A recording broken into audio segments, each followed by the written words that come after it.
You're listening to Consolidate That.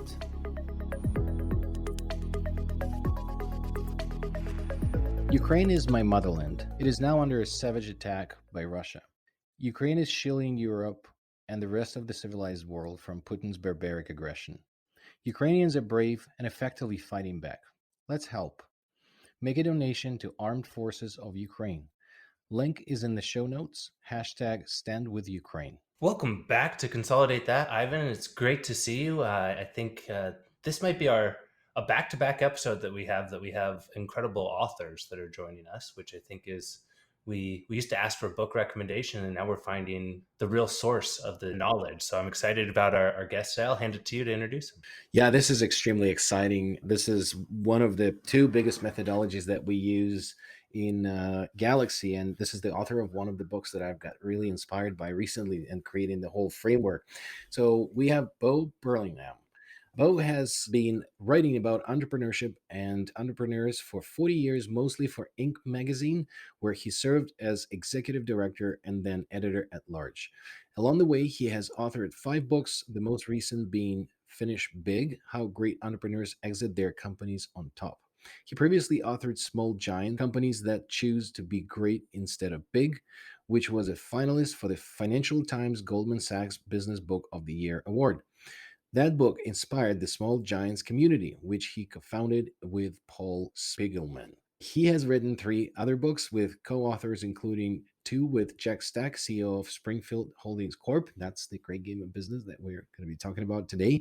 And the pioneer of open book management, The Great Game of Business, selected as one of the 100 best business books of all time. And a stake in the outcome, and one with serial entrepreneur Norm Brodsky, entitled Street Smarts. Bo, welcome to the show. Thank you so much for joining us. Well, it's my pleasure. I'm very happy to be here. So, just sort of as an opening to listeners, we're talking a lot about the management methodologies in here, and we incorporated parts of the technical big management systems such as Lean.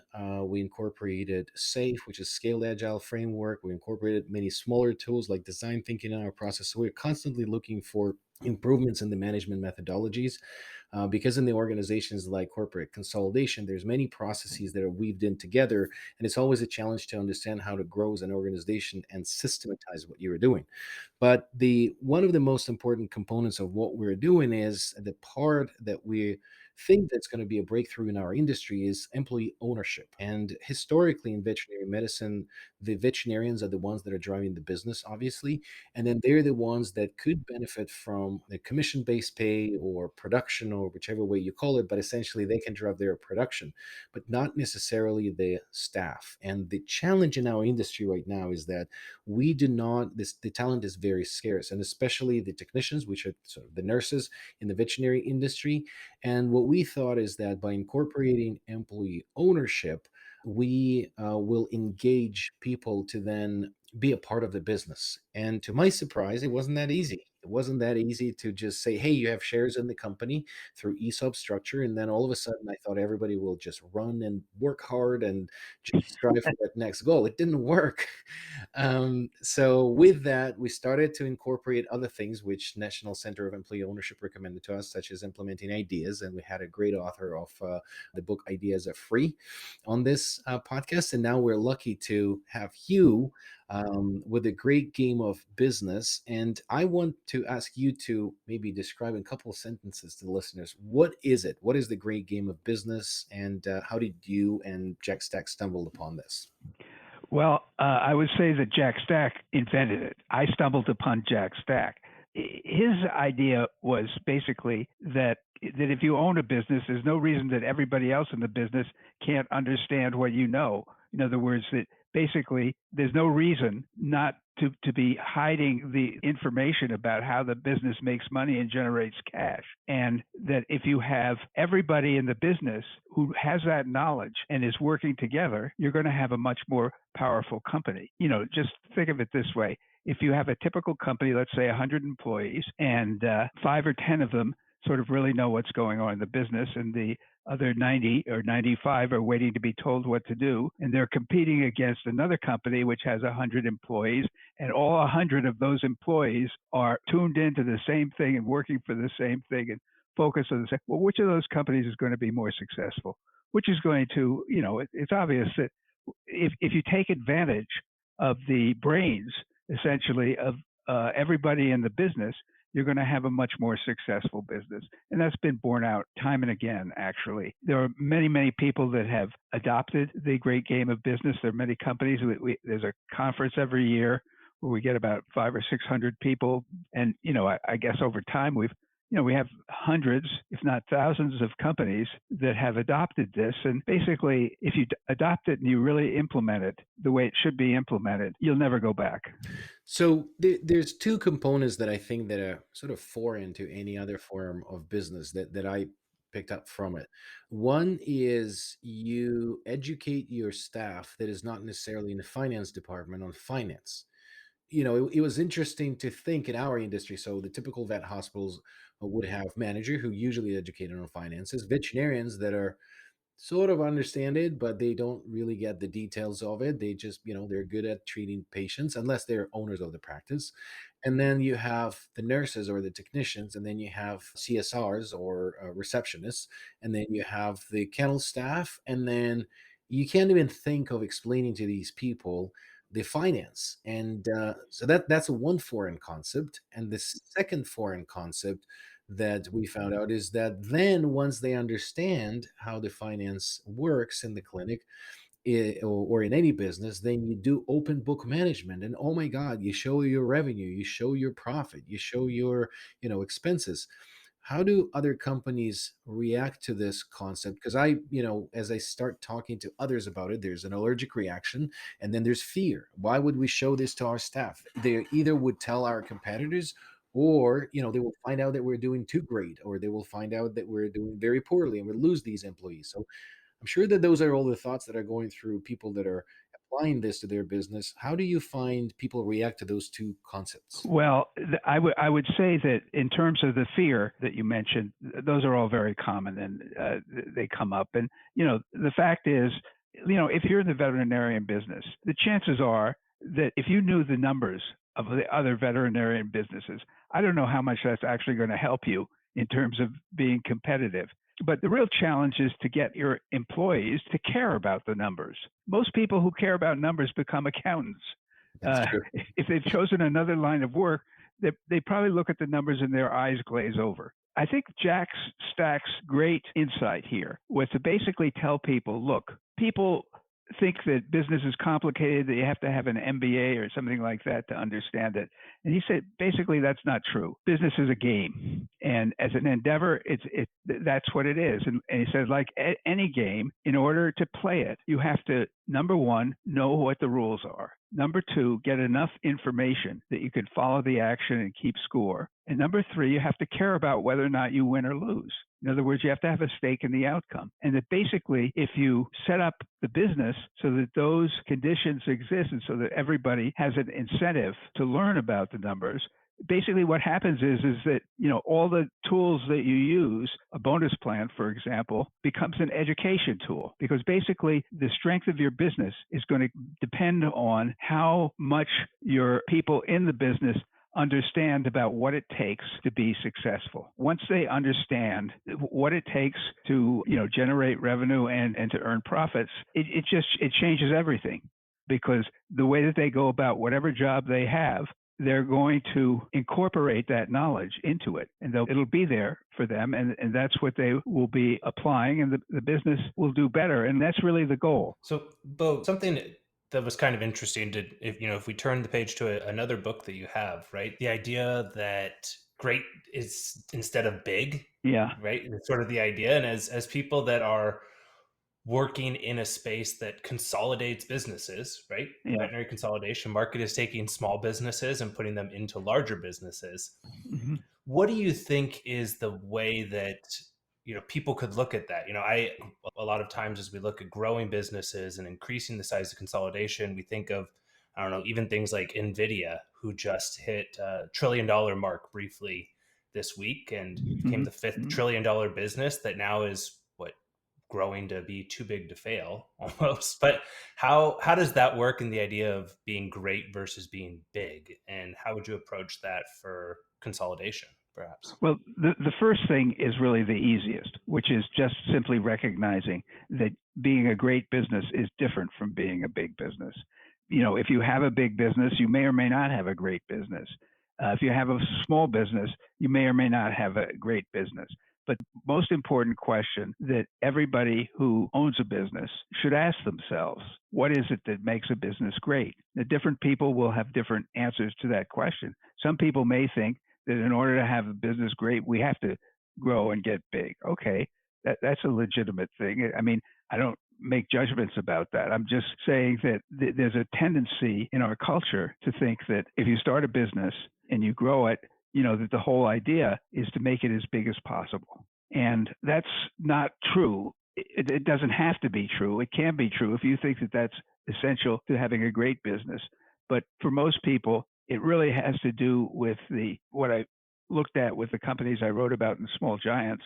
These were all companies that were growing, but what they focused on were the relationships that they had with all the people they came in contact with. In other words, their customers, for sure, their employees, absolutely, their suppliers, the communities in which they operated. And if they wanted to make sure that those relationships were really solid and that they were really contributing to making the lives of those people better. And for them, whether they were the biggest company in their business or not, if they were, having that tremendous positive effect on all these different people who they came into contact with, then they would be satisfied and they would feel that in fact they've built a great business, and they have. So that's really what the book is about, is basically, if I had to sort of reduce it to one sentence, I would say that this really focuses on a question that every business person should ask themselves. Namely, what would make this So company a that's great very company? interesting because What I would make kept me thinking. feel So that I have I've built been a in great veterinary business over company? 20 years, and I always was puzzled. How can employers motivate employees to be more productive, more successful, and then strive for better business without incentives, when there's incentives that are not aligned? And there are intrinsic and extrinsic motivators, but it's interesting that it looks like at some point, if you do want to open up all of this and make your business great, you need to share the outcome in one way or the other. Because what I find, and another thing that is peculiar about the veterinary industry, we have a tremendous burnout in our domain. Veterinary Hmm. medicine is actually highest in suicide rate at the moment. We surpassed Oh, dentists, yeah, a couple of years ago. So veterinarians are 4 times more likely to commit suicide. And our organization is fighting burnout through management methodologies. And it's so interesting that the great game of business and other concepts that we're talking about here, they actually provide a lot of instruments that help to fight that. Because providing people with autonomy in the workplace, providing with the environment where there's trust, when there's lack of favoritism, when there's fair treatment of people, that then drives the intrinsic motivation because people like what they're doing, that actually prevents the burnout. So it does both. And it seems like the great game of business is helping with that, because you are driving the specifics of what people know how they do. Just like in the Springfield Holding, they were rebuilding the engine, and people could drive what parts to throw out, what parts to replace. In veterinary medicine, whoever is doing the anesthesia on the patient, they know what substances to use for anesthesia, what not to use, how much gauze to use, how to save on the procedures. So you're allowing them to be autonomous in how they improve the business. But it's just, we use both instruments. We use ESOP as well as the bonus structure mm-hmm. that drive both sort of long-term effects and the Mm-hmm. ownership concept, as well as the short-term gains that you Mm-hmm. gamify through the great game of business. And that's our philosophy. And then we do make sure that the business is hitting the budget, and Mm-hmm. everything above the budget is what the bonus structure is compensating them with. So they need to drive the business to the budget so I can report to the investors. But on the other side, they know that if they go above and beyond, then there's something for them in a long and short term. The question that I have is that, have you seen any application of all of this where businesses do not share either the bonus structure or the ESOP and drive just sort of on on emotion, if you will? Because I couldn't understand, how can you have a open conversation and show the finances to someone and then saying you have to work harder and more so I can buy a new boat next year? That Right. doesn't motivate anybody. No, nobody So works hard to make other people rich. Right, exactly. So is that's a given, isn't it? In any of these structures, you need to create an environment in which there's something for everybody. Well, let me go back to the comment that you made about the burnout in the industry and the high level of suicide. People have suicide because they've lost meaning in their lives. That's what we all strive for, is that we want our lives to be meaningful. And if our lives are meaningful, then we have something to live for. The thing about creating a business where you're working with other people, I mean, what is a business? A business is a group of people who are producing either a product or a service that is so good, other people want to buy it. And in fact, if they like what you're doing well enough, they'll pay you more than it cost you to create it. That's what profit is. Profit is applause. And if you have people who are all working on that together, that's where the meaningfulness of what they're doing and how they're spending their lives comes from. If you're someone who is consciously making a difference in the lives of other people, positive difference in the lives of other people, that's where the meaning comes from. That's what you're doing. It's all about service, really. I was born in Soviet Union. I'm originally from Ukraine. This is where there was nothing based on the bonuses or anything else. You got a little flag or a pin if you succeeded. So is there a structure where the business owners can get away without sharing the profits or the bonus structure, something like that? Or is it because this is what our industry is doing? For the most part, the technicians, the receptionists, they never see a penny from the outcome that they're pushed to perform towards. Uh-huh.